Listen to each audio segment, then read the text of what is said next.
Welcome back to Mayo Clinic Radio. I'm Dr. Tom Shives. And I'm Tracy McRae. Well, much of the country has experienced some really cold weather this winter. Really cold. But there is hope. Spring break is just around the corner. And after those long, dark days that we've experienced, most of us can't wait to feel some sun on our skin. Some of us already have. Some time in the sun might be good for your soul. It is bad for your body. In particular, it's bad for your skin. And here to discuss how to protect ourselves from the sun is Mayo Clinic dermatologist, Dr. Dawn Davis. Welcome back to the program, Dr. Davis. It's great to have you here. Thank you, Tracy and Tom. It's always my privilege. Thank you. Good to have you. So I've heard you say before, slop it on. Most people don't use enough sunscreen. That's correct. Our studies in dermatology show that the average person puts on about a third of what they should because the volume of sunscreen that is necessary to get the SPF factor that's on the bottle is much more than you would think. Everyone remember that a shot glass will only cover your face, your neck, and the backs of your hands. A shot glass. So that's an ounce? About. And so you really need 3 ounces total. Well, you're pretty tall, Tom. I think you're going to need more than 3 shot glasses full. It depends on how much clothing you're wearing. But if you think about how much sunscreen that is for how little surface area of your body that covers, it really is a tremendous amount of sunscreen. A regular sunscreen bottle should last you 5 to 6 applications max. Yeah, after I heard you say that shot glass recommendation, I started taking a couple of bottles of sunscreen on vacation instead of just one and coming back with it only half full. Congratulations. Good job. Do you like the lotion better than the spray, or does it matter? Theoretically, it does not matter because the lotions and the sprays go through the same exact testing mechanisms to get their SPF factor placed on the bottle and to measure their water resistance and things like that. However, the amount of spray you'd have to put on to get that number is probably even more illogical relative to what you would assume. So when I put spray on my family, for example, they feel like they're a car getting repainted and they feel like they've just been shellacked. Yeah, what most people do is kind of like how you put on perfume. Fragrance. They just like whoosh, one little, no, it's a lot more than that. It's a lot more than that. It's really like a liquid coating. And so once a dermatologist has applied spray sunscreen to you, you will probably convert back to cream. So explain SPF to us. And is it always best to buy the highest SPF available? So SPF stands for sun protective factor or sun protection factor. And it's simply a ratio of the number of minutes that you can stay outside with the product on before your skin shows inflammation, relative to the number of minutes you can walk outside without the product on before your skin shows inflammation. So for example, if I walk outdoors and without the product, I get red or inflamed in 1 minute, but then I put the product on and walk outdoors in the same setting and it takes 30 minutes to become inflamed on my skin, then the ratio is 30-1 or an SPF of 30. So is an SPF of 55 mean you could stay out for 55 minutes? It's not a ratio of time. It's simply a ratio of relativity. And so the higher the SPF number, the better protective it is for you. Currently, sunscreens are recommended to repeat application every 2 hours based on their testing or anytime that you get wet or sweat. People will talk about when they're going on vacation or going on spring break or even in the summertime that they need to get a base tan because they don't want to get burned while they're on spring break or, fill in the blank. Yes. That's the wrong way to look at it. There is no such thing, is there? There's no such thing as a healthy tan and there's no such thing as a base tan. So tanning is inflammation, is color change as a result of inflammation to the skin. There are 2 light forms, UVA and UVB. UVA goes deeper into the skin and causes more long-term damage. UVB stays in the top layers of the skin and is what causes immediate tanning. And so anytime your skin tans, that means by definition it has been damaged. So to get a, quote, base tan to then go out and tan further or protect yourself from burning is simply giving yourself a little bit of damage up front instead of all the damage later. A head start on the skin damage. A head start on the skin damage. And so what I recommend to patients is your skin is sun naive when you go on a sunny vacation. If you've been stuck indoors all winter, I recommend that everyone should wear SPF 30 to 50 when they're outdoors, but make sure you start with the 50 to 55 on the first couple of days. So that way since your skin is so sun naive, you don't burn yourself. And then if you can tolerate it without tanning, you can back off to SPF 30. But if you're going to have an outdoor sunny vacation, you might as well put on the higher number and protect yourself better. Is there anything higher than 50 or 55, or is that about the maximum? They do make bottles that have an SPF higher than 55. However, it's debatable whether the difference is statistically relevant.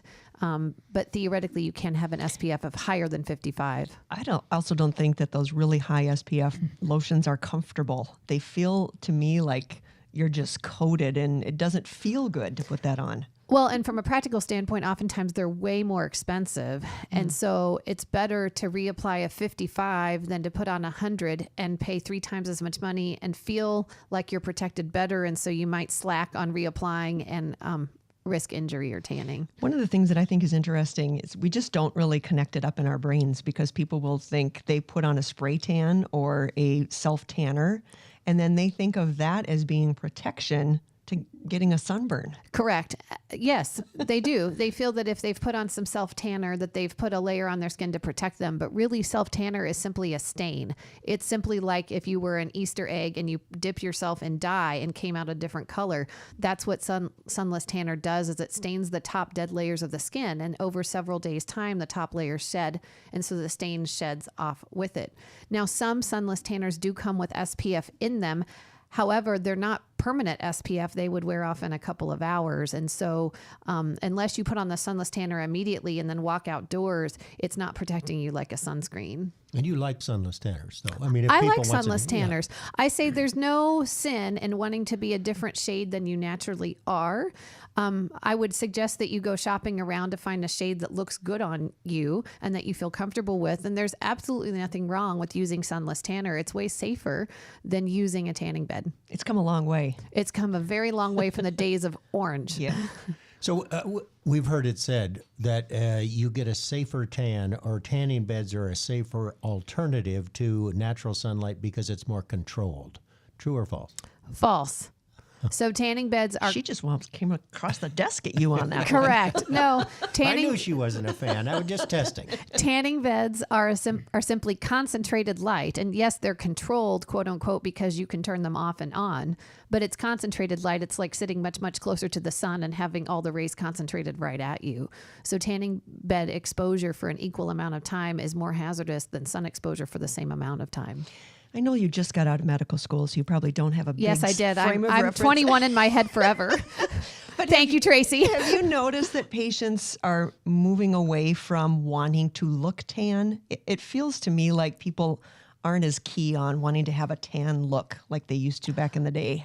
I agree. I think that hopefully in the dermatology community and the public health community, people are starting to turn the tide and understand that a unnaturally tanned skin is not necessarily healthy, and that it's okay to be the shade that you're in.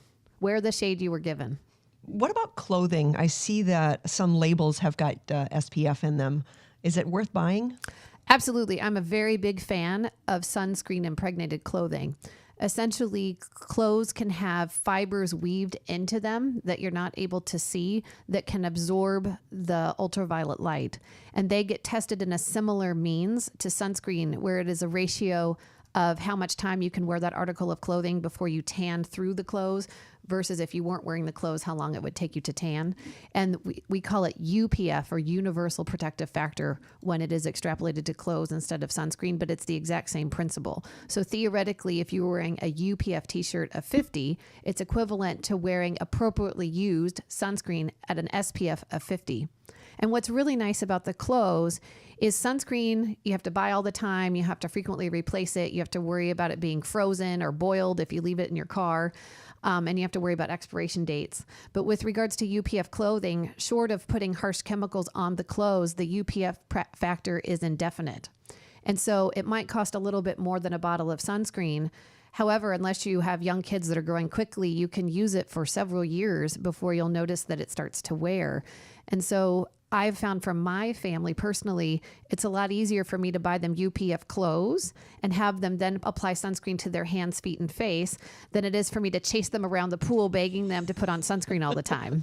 And it's taken care of because it's an accurate, you can't really it's awkward or would be unusual to wear clothes inappropriately versus you can actually apply sunscreen inadequately. Are these kind of clothes easy to find?